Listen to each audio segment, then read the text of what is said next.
Welcome everybody to Ridiculously Raw, the most must-see show on YouTube and StreamYard.com today. I am your host, Anthony Florio, joined, as always, by the Phenom, Michael Bullock, fresh off another one of our legendary Raw chats, as always. We are awaiting, perhaps, the presence of good old MF Michael Fletcher. We don't know if he'll be with us or not. If he comes in, we'll maybe catch him up, or if not, then we'll hopefully see him tomorrow night. Before we start, last night we were supposed to have a special Sunday night edition of TXN Sports World. Unfortunately, as our old saying goes, we all have lives outside of YouTube and everything else, and circumstances and some other things got in the way. We never got the show off the ground, so we did not have a show last night. We apologize for that.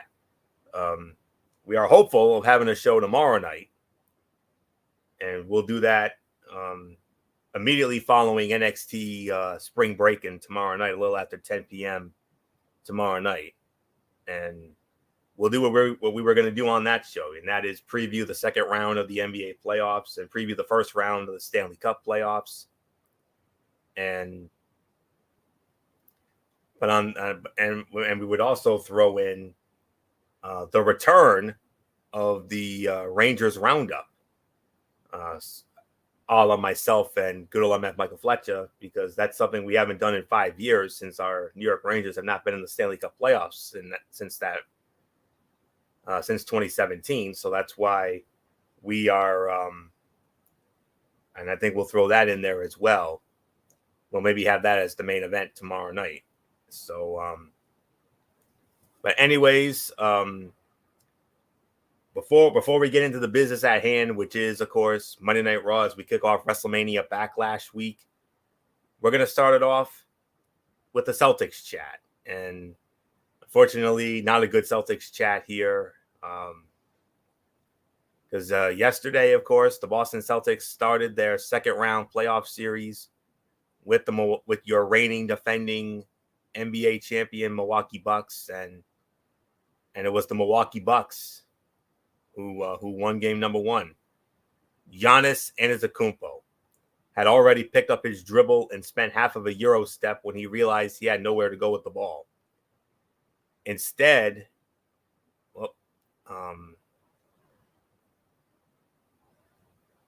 but it didn't matter. Antetokounmpo had 24 points, 13 rebounds, and 12 assists as the defending NBA champions swiped home court advantage in the best-of-7 series as the Milwaukee Bucks defeated the Boston Celtics by a score of 101-89, which is very surprising because, Boston had won 26 of its last 32 regular season games and was the only team to sweep its first round playoff series.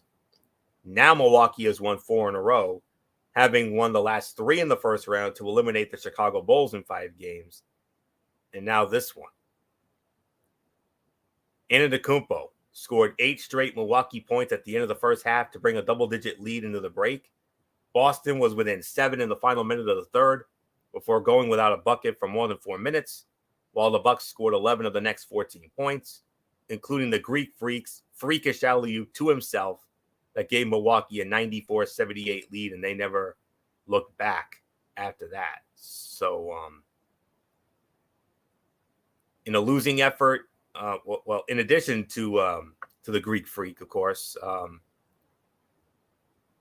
Drew Holiday, 25 points and 10 rebounds, and Bobby Portis had 15 points and 11 rebounds for the Bucks. And in a losing effort for the Celtics, Jason Tatum scored 21 and Jaylen Brown had 12.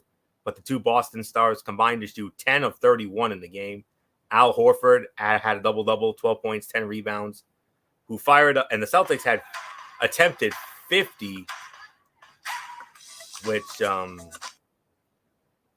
Celtics attempted 50 three-pointers, 50, making only 18 and shot 33% from the floor as a team.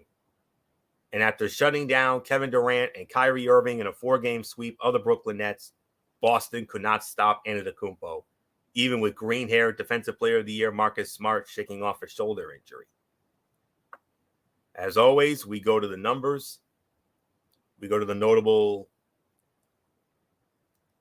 stats from the box score. And of course, like I mentioned, Jrue Holiday led the Bucks with 25, had 9 rebounds and 5 assists. Greek Freak, triple-double, 24 points, 13 rebounds, 12 assists. Bobby Portis, 15 and 11 rebounds. Brook Lopez, 6 points and 10 rebounds. Off the bench, Grayson Allen, 11 points for him, including 3 of 6 from 3. Connaughton, another great performance off the bench, 8 points and 5 rebounds for him. For the Celtics, as I mentioned, Jason Tatum, 21 points, had 6 rebounds and 6 assists. Al Horford, double-double, 12 points and 10 rebounds. Jaylen Brown, 12 points, 9 rebounds. Marcus Smart, 10 points, 6 assists. Williams off the bench had 8 points and 4 rebounds. White, 10 points and 4 rebounds for him. And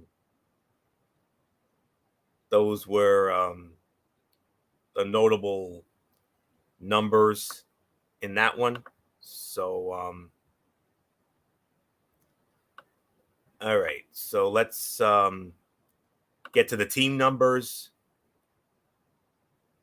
Milwaukee shot 41.1% from the field. Boston, 33.3%.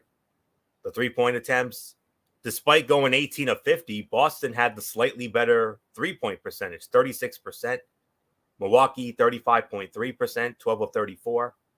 From the free throws, Boston was 15 of 20 for 75%.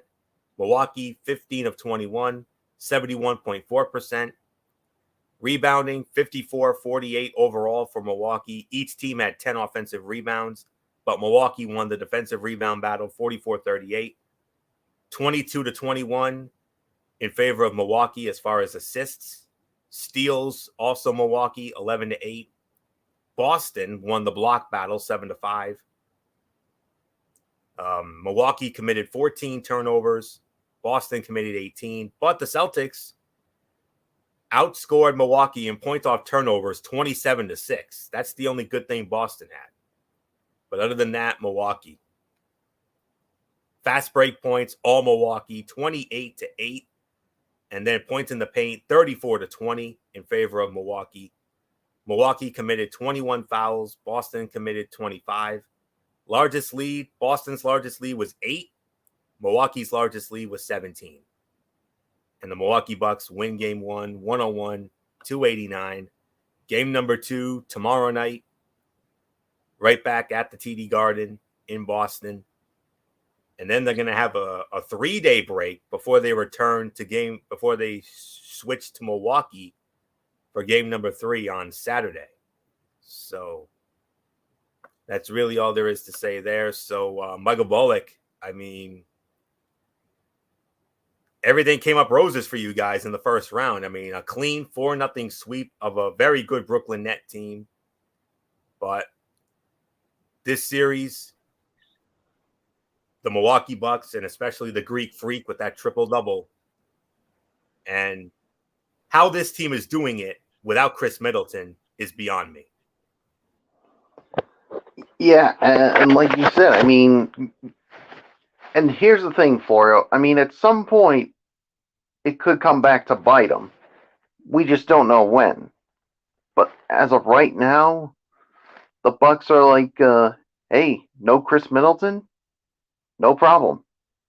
And you know why? Because you got the Greek Freak, Giannis Antetokounmpo. I mean, what a first game. I mean, a triple-double for him, and the Celtics just could not. They just couldn't have an answer for him or for even Jrue Holiday. But yeah, Tatum. I mean, at least he had a 20-point effort. But I think we know that he could do better. This team can definitely do better. I think they need to do a better job defensively. I mean, yeah, definitely. I think there's definitely room for improvements here before tomorrow night's game 2. But man, I mean, and I, and as I was gonna say, look, Giannis Antetokounmpo is gonna have his typical games. Just make sure that his supporting cast don't chip in and have some big games as well. So if they can do that, I think they still have a chance of winning this series. Which I'm going to go on the record as saying right now, I still think the Celtics can win this series, but I think it's going to go the distance. But as the old saying goes, Florio, by golly, it's not going to be easy. So nothing more to say. I mean, I still got the Celtics winning this series because eventually the Chris Middleton injury is going to come back to haunt him. I think they're going to miss him eventually. But as of right now, I mean, no Middleton, no problem. Yeah, no Middleton, no problem. And you boys better find an answer because, I mean, the last thing you want is to go to Fiserv Forum down 2-0. So Celtics better, in the immortal words of Edge, wake up tomorrow night, or else this could be another open and shut series from the Milwaukee Bucks. I mean, look what they did to the Chicago Bulls, for goodness sakes. So game 2 of that tomorrow night, and we will have the Celtics chat for game number 2 on top of that. So we'll see what happens with that. So we go from the Celtics chat to the Bruins beat, and this is not good either. Tonight, the Boston Bruins, Michael Bullock's Boston Bruins, started their quest for the Stanley Cup against the Carolina Hurricanes in game 1 of their first round playoff series, and it was all Carolina all the time. The Carolina Hurricanes, Holiday hamming the Boston Bruins 5-1 tonight. And even a 9-year NHL veteran like Antti Raanta couldn't help but feel anxious before his first playoff start. The good news for the Carolina Hurricanes was no one could tell, not with how the 32-year-old netminder patrolled the crease from post to post and stopped nearly everything. Raanta had 35 saves, while Seth Jarvis and Nito Niederreiter scored a pair of quick second period goals, helping the Hurricanes beat the Boston Bruins 5-1 in game 1 of their first round playoff series tonight. It was a promising start for both for Raanta and for a Hurricanes team that has been unable to get past the Bruins in 2 of the last 3 playoffs. In fact, Carolina never led in either of those first 2 series in 2019 and 2020. Teuvo Teravainen and Vincent Trocheck added third period goals, which helped Carolina maintain control in this best of 7 series opener. Andrei Svechnikov. Hold on a minute. I apologize for that. Andrei Svechnikov punctuated the win with an empty net goal at 17:59. Yet it started with Raanta, whose playoff experience consisted of 5 relief appearances before tonight. But he earned the nod with number 1 goaltender Frederik Andersen still out with an injury suffered in the final weeks of the regular season. And Raanta rewarded Coach Rod Brind'Amour, and Carolina for bringing him in, particularly as the Bruins buzzed around the net and carried the action with 12 shots in the opening 10 minutes. And they also got help from Carolina's defenseman, Brendan Smith, reaching in with his stick to stop a loose rebound from crossing the goal line behind Raanta. And in the third, Ian Cole jumped in to stop a puck from squeaking between a diving Raanta and the left post.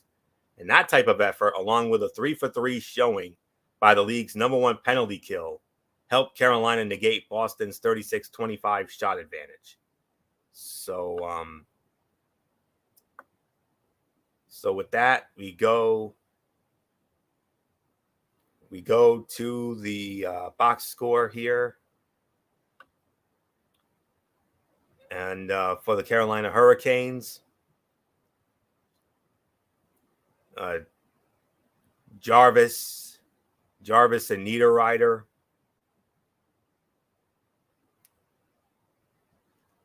All right. try to navigate through this. All right, Seth Jarvis at 16. There was no score in the first. Second period, Seth Jarvis at 16-28. 1-0 Carolina. Nito Niederreiter from Martin Nikos and Tony D'Angelo. No, not the Tony D'Angelo from NXT 2.0, by the way. At 2 minutes and 10 seconds later, at 18:38, made it 2-0. At 2:53 of the third, Taylor Hall from Charlie McAvoy and Eric Holla cut the Carolina lead to 2-1, but then it was all Carolina after that. Tivu Teravainen at 7:02 from Vincent Trocheck, 3-1 Carolina, and then Trocheck scored at 16:59 from Brett Pesci and Max Domi, 4-1, and then Andrei Svechnikov, empty net goal at 17:59 from Seth Jarvis and Sebastian Aho. 5-1, Carolina wins game number 1. Antti Ranta, definitely the star of the game. 35 saves on 36 shots for a save percentage of .972. And Aho, great game for him. He had 5 hits. Martunik had 5 hits, and Niederreiter had 5 hits. Svechnikov had 4 hits. And just an all-around great effort from the Carolina Hurricanes. And going into the team numbers, Boston outshot Carolina 36-25. Carolina out-hit Boston 48-42. Carolina also won the face-off battle 37-28. Both teams went 0 for 3 on the power play. Boston committed 4 penalties, Carolina 3. 17-16, the block shots in favor of the Boston Bruins. And takeaways, Boston had 9, Carolina had 14. Boston 10 giveaways, Carolina 20, and that's pretty much all she wrote for that one. So the Carolina Hurricanes winning game number 1 of this best of 7 series with the Boston Bruins, and game number 2 will be back in Raleigh on Wednesday night. And it'll be every other day. So every other day we'll see these two teams battle. So Wednesday night, ESPN game 2, the Boston Bruins and the Carolina Hurricanes. So not much more to say. Michael Bullock, a lot of experts some of the experts actually liked Boston to pull off the upset, mainly because of Frederik Andersen being out. But after what we saw tonight, I think some of those experts might have to change their minds. But I'm sorry to say, and we'll get more into this tomorrow night when we do our preview.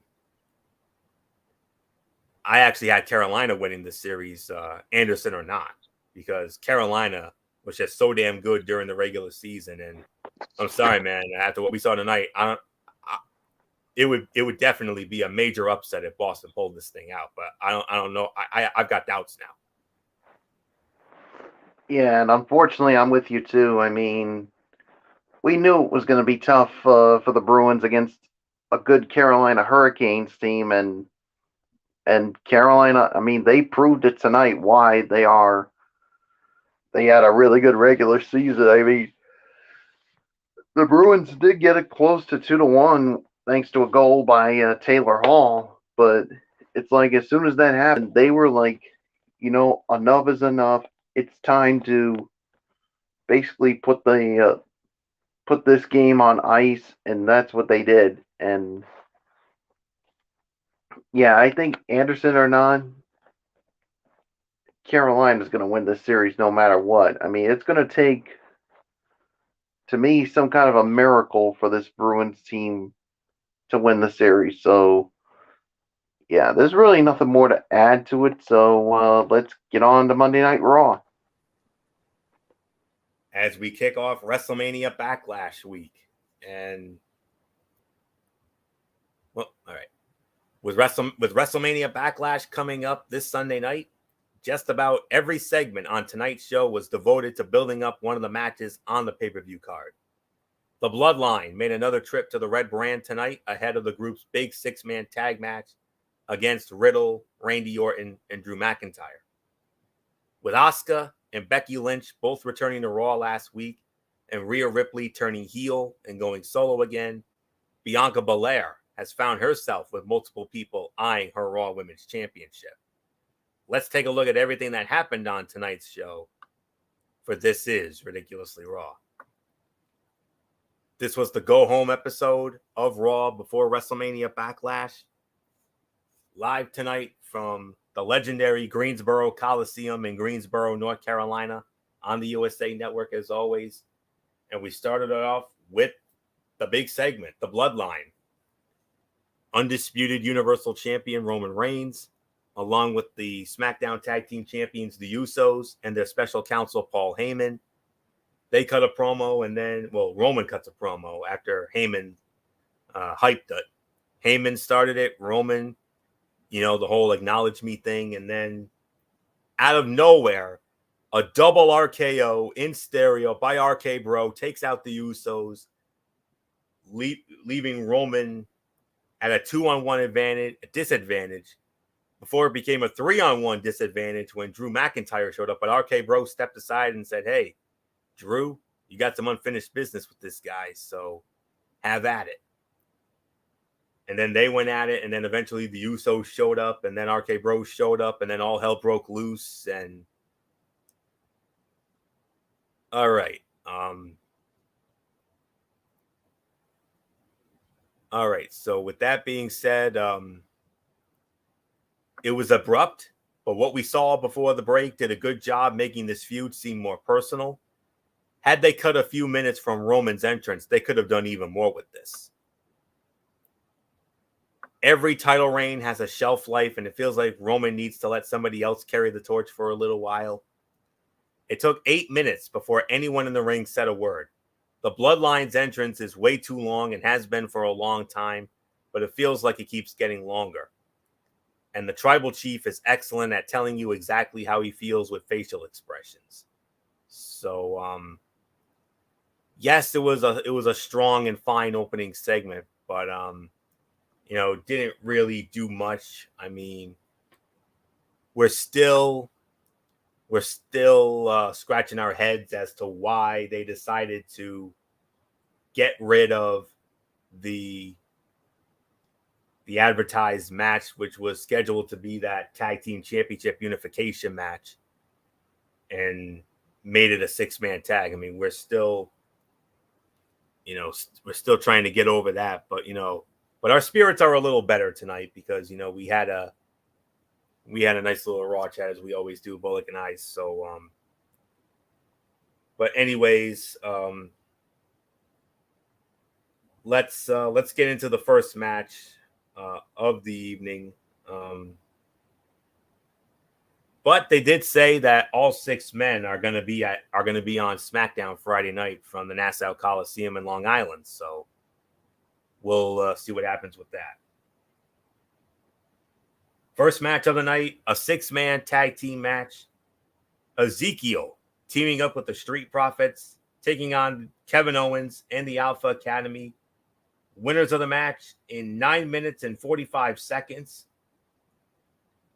Kevin Owens and the Alpha Academy, as it was Chad Gable with a nice Oklahoma roll on Ezekiel for the win. I'll give it about 2.5 to 3 stars for the effort. I mean, that's the rating that Bullock and I agreed on during this. Relatively standard 6-man tag layout. The heels controlled most of the action until the babyfaces made the occasional comeback. Even when you can kind of tell what is going to happen before it happens, having 6 talented competitors in the ring helped keep things entertaining. Everybody knew their assignment and performed well. KO and Alpha Academy were able to steal the win after KO tripped Ezekiel so Gable could roll him into a pin. Having the heels win was definitely the right call. And Owens and Ezekiel came out with their respective partner teams instead of having their own entrances. Little things like that save on time, so we end up getting more action in the ring. One of these days, everybody is finally going to see how good Chad Gable is. Let's just hope it's not too late to do something big with him. He could be a Bryan Danielson level underdog babyface if WWE gave him that chance. The title drop kick from Ezekiel and the Prophets to Otis looked really good. It's hard enough for 2 people to sync up, so 3 is even more impressive. And WWE has done a good job telling a background story of how almost nobody can take Otis off his feet. We'll see if that ever leads to a payoff. But 2.5 to 3 stars. Solid first match of the night, so not much more to say. Michael Bullock, I believe we agreed on 2.5 to 3 for this match, correct? Yes, that is the case. 2.5 to 3 here. I mean, like you said, this was a solid opener. I mean, could have been better. Absolutely, it could have. But obviously, they obviously want to continue this whole thing with Kevin Owens and Ezekiel trying to prove to the world that he is not Elias. So we'll wait and see what happens. So 2.5 to 3. So let's move on, Florio. All right, we'll do. And let's see what Bullock will be starting off on here. All right, we had a cutout here. Veer Mahan, his latest delicious squashing a ham and egger named Bert Hansen. Squashed him in 90 seconds. Yeah, we're not going to get into that.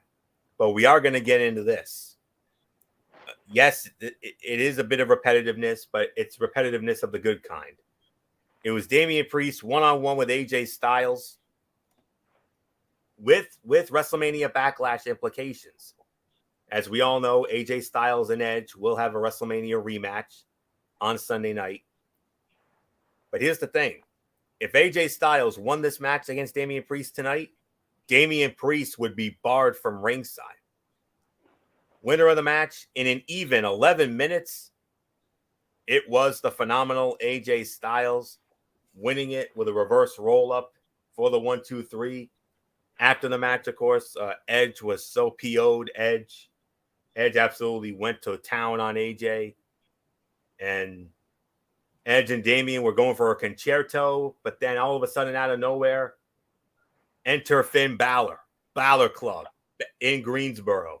And then we saw the visual. Now, for all of you hardcore wrestling fans out there, and it's a shame that MF is not with us here tonight, because I know MF would have definitely had something to say about the gesture we saw after the match. AJ Styles and Finn Balor in the ring, and they threw it up. They did the Too Sweet, the Bullet Club Too Sweet, because, you know, these were 2 men who were very instrumental and definitely 2 of the 2 heart and souls of the Bullet Club. So the original Bullet Club. So I know MF would have set the record straight on that, but nonetheless, Michael Bullock, AJ Styles defeating Damian Priest in an even 11 minutes. Damian Priest now barred from ringside. AJ and Edge, Sunday night at WrestleMania Backlash, one-on-one, exactly as it should be.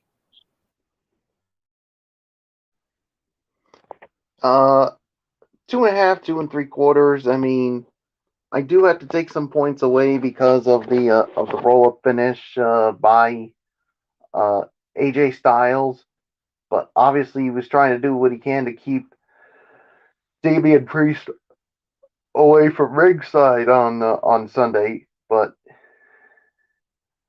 yeah, I mean, and Edge obviously tried to interfere as well during the match here, but all to no avail. I mean, AJ Styles now doesn't have to worry about Damian Priest being at ringside since he is now barred, but it looked like Edge and Damian Priest were going to get the last laugh, but Balor Club, the Prince has arrived and took out both of them, and the iconic moment with the Too Sweet signal, the original members of the Bullet Club, and this is a scene I'm sure nobody will ever forget. So, Florio, it's yours.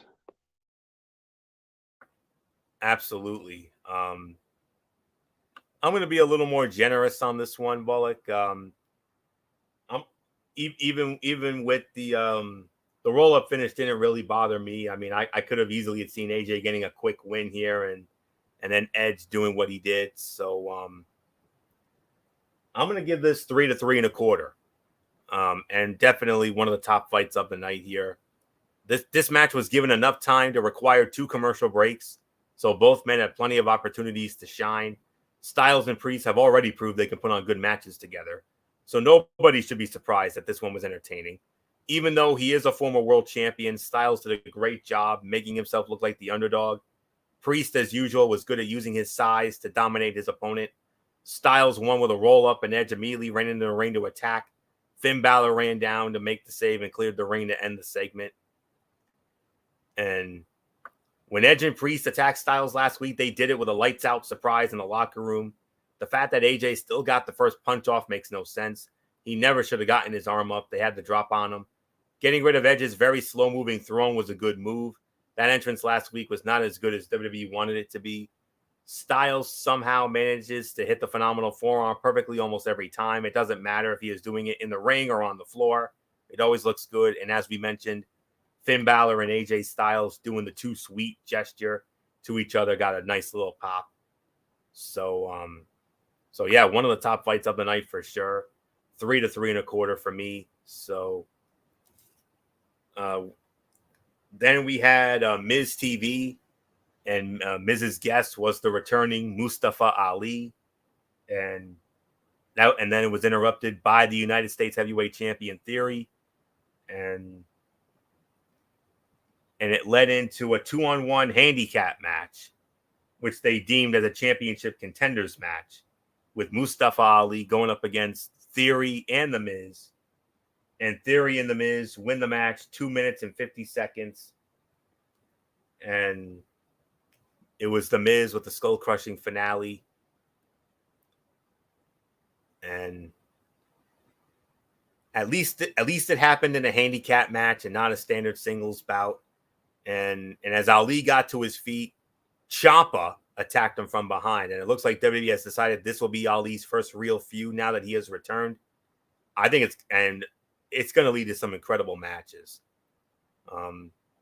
I'll give it about 1.5 to 2 for the effort.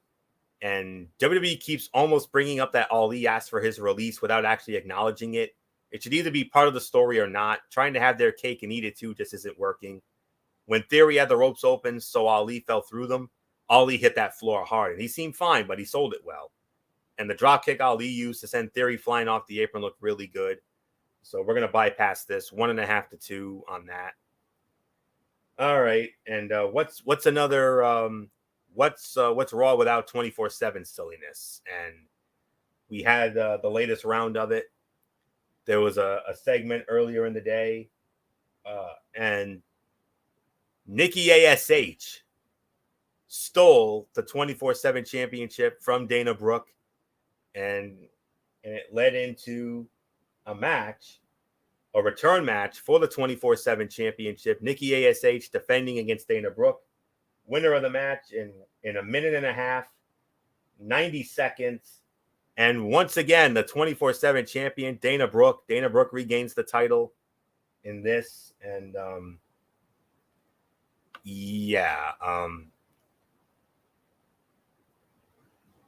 24/7 title used to produce hilarious moments with R-Truth, but now it's just sad.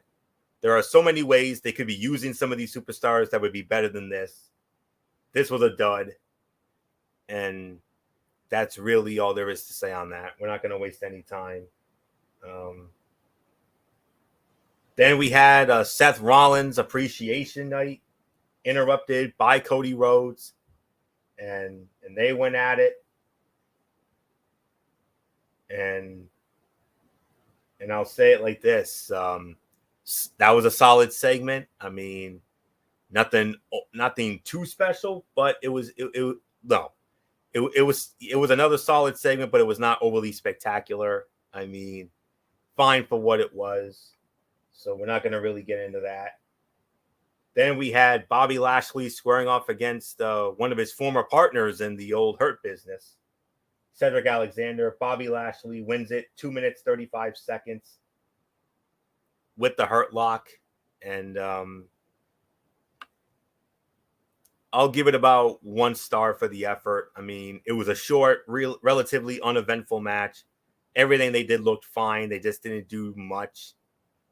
MVP was asking Lashley how he would handle Omos if he was having trouble with Alexander after the Almighty had already taken control, poorly timed. And the way Lashley avoided the suicide dive almost looked more like a mistake. Alexander might not have intended to hit the floor that hard, but 1 star there. And now we move on to the main event of the evening, a 6-woman tag team match with Raw Women's Champion Bianca Belair teaming up with Asuka and Liv Morgan against Becky Lynch, Rhea Ripley, and Sonya Deville. Winners of the match in 15 minutes and 15 seconds, the babyface team, Bianca Belair, Asuka, and Liv Morgan. Liv Morgan picking up the winning fall for her team via the Oblivion on Sonya Deville for the win. I'll say it like this, fight of the night, no doubt about it. I'm going to give this about 3.5, maybe 3 3/4 of a star. The action in this match was fast-paced and competitive, which allowed all 6 competitors to have individual moments where they got to show off. Even though the entrances took longer than necessary, it felt like they had enough time to make this a solid match that didn't leave anybody out. The match also gave each individual feud being featured time by pairing up those women for different sequences. Juggling 3 storylines in one match is not easy, but they made it work. Morgan ended up getting the win for her team when she hit Oblivion on Deville for the pin. This show had serious peaks and valleys, but it did a decent job hyping WrestleMania Backlash. Between the entrances and a couple of backstage moments, it felt like it took 20 minutes for this match to get started. Morgan's tope suicida to Ripley was beautiful. She flew through those ropes perfectly. It's so nice seeing Asuka back in the ring. It's been way too long. And it might have been a happy coincidence since they all wear black so often, but the heels looked like they coordinated their attire. But anyways, this was the fight of the night. 3.5 to 3 3/4 of a star. Not much more to say. Michael Bullock, your thoughts on this 6-woman main event?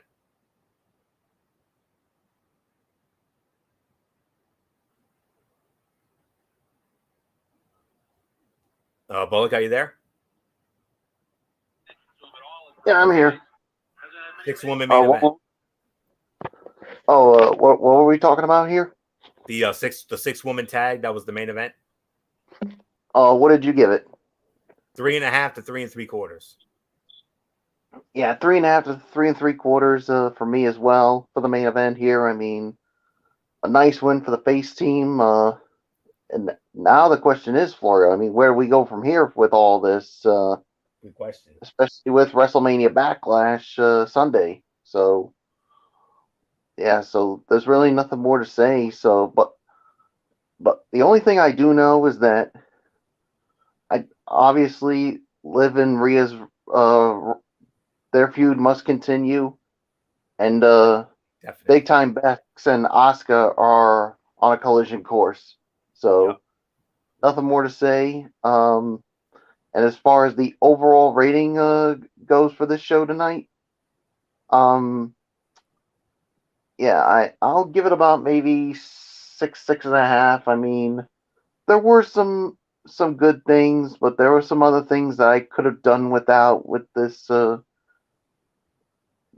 You know what? I'm going to change it, 6.5 to 7. So that's where I'm going to go with here. So, I mean, yeah, there were some good things, but then there were some things that I pretty much could have done without here. So there's really nothing more to say. Florio, it's yours.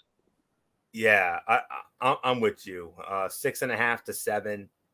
Like I said, this show had serious peaks and valleys, but it did a decent job of hyping up WrestleMania Backlash, which you and I, Bullock, along with good old Michael Fletcher, will be going to this Sunday night, and we're already looking forward to it. Even though we did lose a little buzz because of the announcement from Friday night, but it is what it is.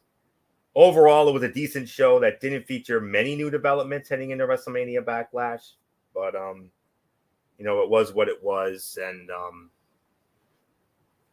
not really much more to get into there. So, I mean, one more thing, Florio. Yes. As far as that opening segment goes, I know you liked it, but I was a little disappointed in it. I mean, the segment was fine, but Yeah, that's what I meant. Yeah, it kind of made me want more. I mean, I wanted to Agreed. know. I mean, if it's still going to be that, or if they're going to have all the titles involved in it. At least We'll we see got. At Friday. least we got. Yeah, I was just about to say we still got SmackDown Friday night, so And all hopefully six will something be will there. come out. Huh? All 6 men will be there.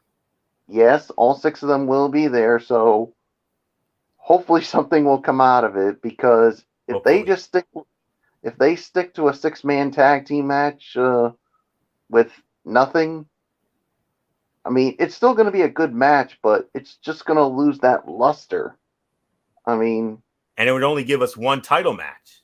The only title match as of now is Charlotte it's and Ronda. SmackDown Women's title. I Other than mean, that, no, there's no other title matches. That's the only title match.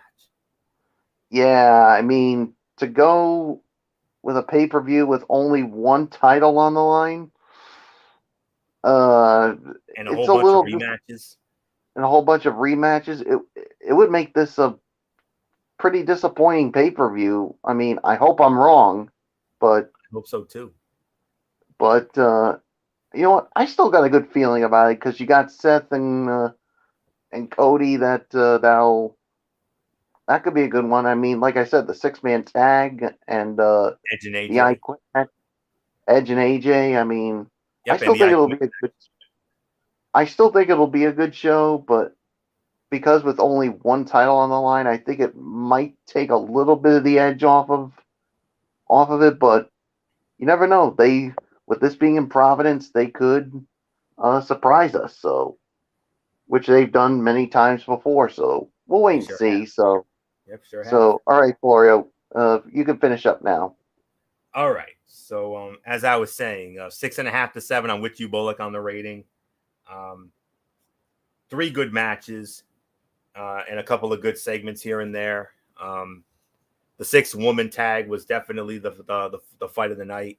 Second best fight, we'll give that to AJ Styles and Damian Priest. And then rounding out the top 3, that opening 6-man tag with the Street Profits and Ezekiel against the Alpha Academy and Kevin Owens.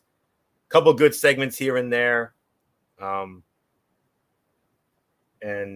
But unfortunately, the filler and all the other stuff definitely took over, as it always does. So we're not gonna get too much more into that. So 6.5 to 7, I definitely agree with Bullock's ratings. So with that being said, let's get into my quick Tony's take here, and we'll start it off with this past week's Impact Wrestling. From the Mid-Hudson Civic Center in Poughkeepsie, New York, which they taped the night after the Rebellion pay-per-view. And we started it off with an in-ring segment, Violent by Design, and gets interrupted by Heath and Rhino. And then the Briscoes, Mark and Jay Briscoe, come out. MF would be going nuts right now because MF loves these guys. And it led into an impromptu number 1 contenders match for the Impact World Tag Team Championship. The Briscoes versus Heath and Rhino. Winners of the match. I don't have a time of the fall, but it was the Briscoes who won the match. 3-star match, solid tag match between 2 good teams. I do think the Briscoes' future and Impact is brighter than matches with Rhino and Heath, but they're a good stepping stone as they move their way up the Impact ranks. I love the Briscoes and Impact as they immediately slot in as a top team and add a lot to an already great tag team division. And this Saturday night, as part of the Impact Plus special Under Siege, the Briscoes will challenge Joe Doring and Eric Young of Violent by Design for the World Tag Team Championship. So we'll see what happens with that. Bhupinder Gujar versus VSK. Gujar wins the match. 2 3/4 of a star. It was shorter, but that's not a bad thing. But the match itself was decent. Gujar is clearly still growing as an in-ring worker, but he has such high upside and is good now. Just shows moments of opportunity to grow for sure. solid step in the right direction and somewhat of a significant win for Gujar. Then we had Honor No More. I believe it was Eddie Edwards, Mike Bennett, and Matt Taven squaring off against Speedball Mike Bailey and the Motor City Machine Guns, Chris Sabin and Alex Shelley. Winners of the match, the heel team, Honor No More. They get the win. Another 3-star match, fun tag match, and the numbers got the best of Speedball and the Guns. I don't think it's the best move to bet Bailey like this, but I see they're building up something between Bailey and Shelley, but I think it's a bit early to beat someone who has the momentum that Bailey does right now. And then Taya cuts a promo and then gets interrupted by Deonna Purrazzo, attacks her, and then from there it was Decay fighting off Deonna Purrazzo.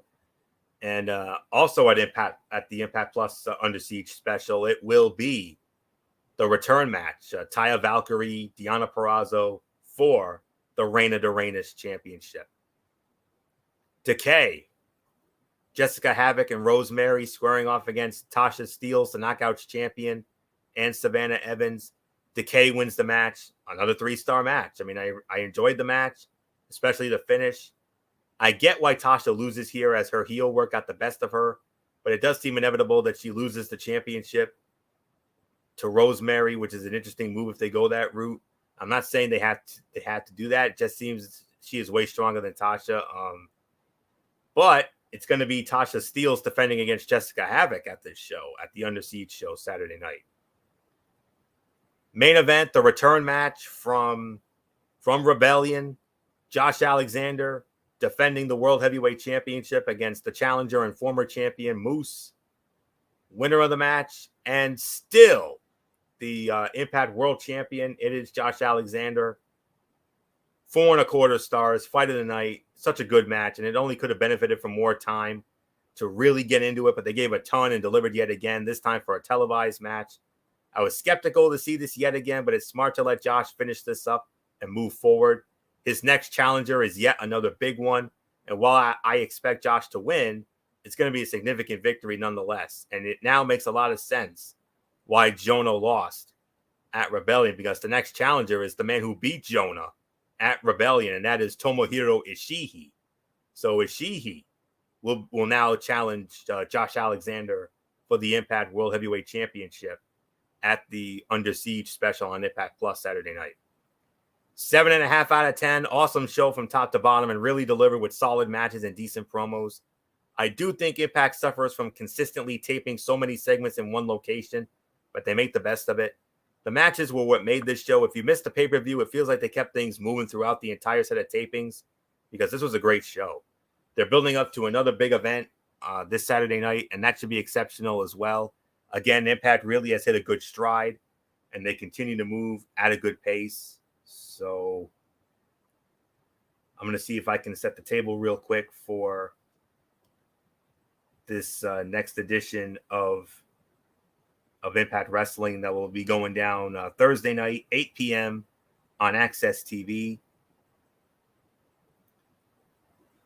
And it also starts at 8:30 p.m. and commercial free on YouTube for those of you who are in that Impact Insiders membership program. 3 matches advertised. Jonah will go one-on-one with Honor No More's PCO in a Monsters Ball. W. Morrissey versus Brian Myers in a tables match. And Ace Austin will defend the X Division Championship against Rocky Romero. So that all goes down Thursday night on Access TV.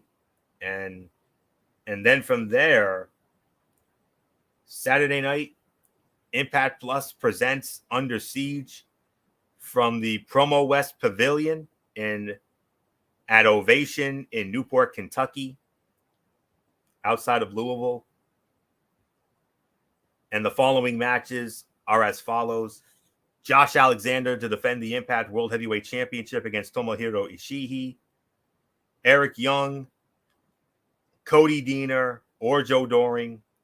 2 of those 3 via the Freebird rule will defend the World Tag Team Championship for Violent by Design against Mark and Jay Briscoe. Taya Valkyrie, Deonna Purrazzo for the AAA Reina de Reinas Championship. 10-man tag team match. Jay White, Chris Bay, Doc Gallows, El Phantasmo, and Carl Anderson of the New Bullet Club squaring off against the Honor No More, Eddie Edwards, Kenny King, Matt Taven, Mike Bennett, and Vincent. Tasha Steelz to defend the Knockouts World Championship against Jessica Havoc. And Chris Sabin will go one-on-one with Steve Macklin. That all goes down Saturday night as part of Under Siege. And in a special Tony's Take next week, I will have the results of the Under Siege event. So we'll get into all that on next week. One last order of business, and that is NXT Level Up. That went down this past Friday night, of course. And let me find it here quick.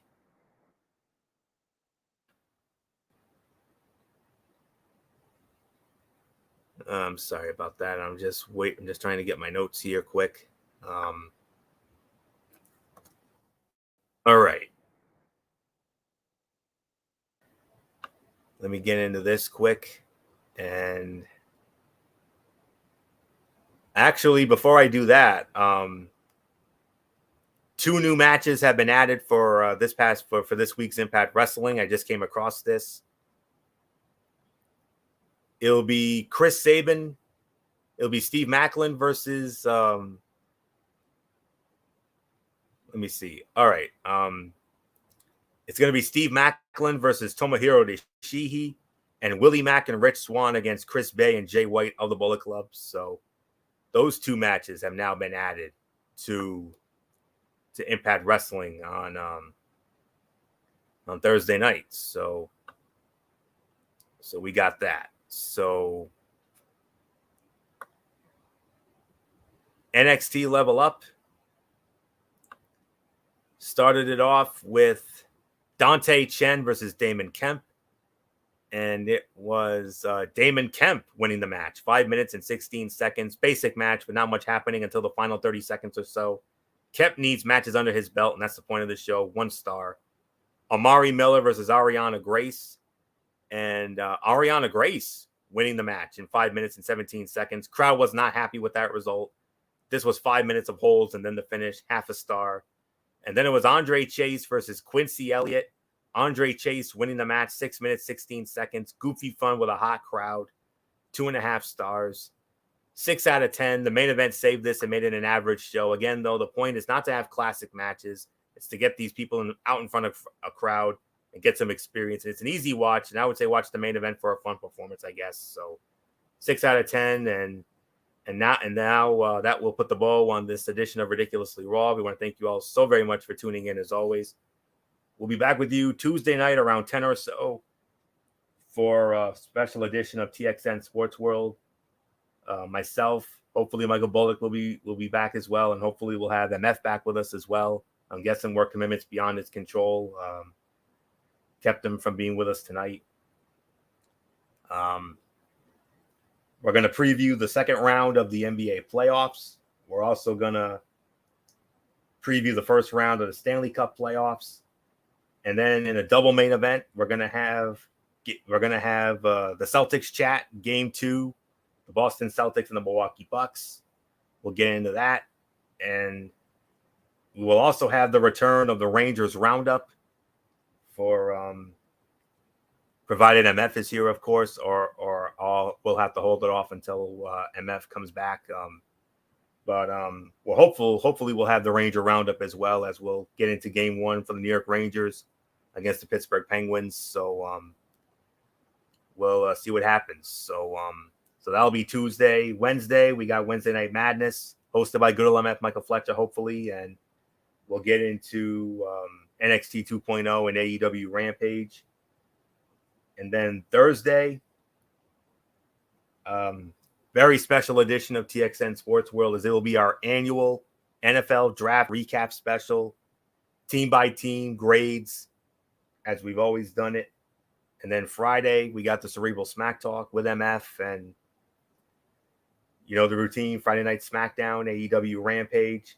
And we will also preview the WrestleMania Backlash pay-per-view.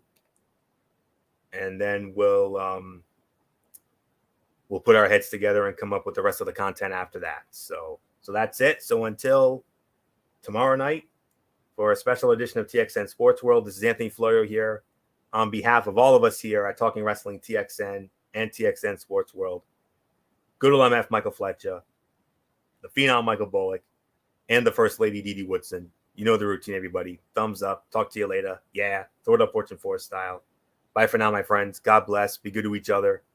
Have a blessed Tuesday. And until tomorrow night, hopefully for this special edition of TXN Sports World, you've been watching Ridiculously Raw right here on the Tone 25 on YouTube at StreamYard.com. And remember, my friends, no matter what anyone tells you, beyond anything else, wrestling is indeed actually real. For everybody who has been a part of this one, for now, Anthony Florio, so long. Bye, everybody. Bye.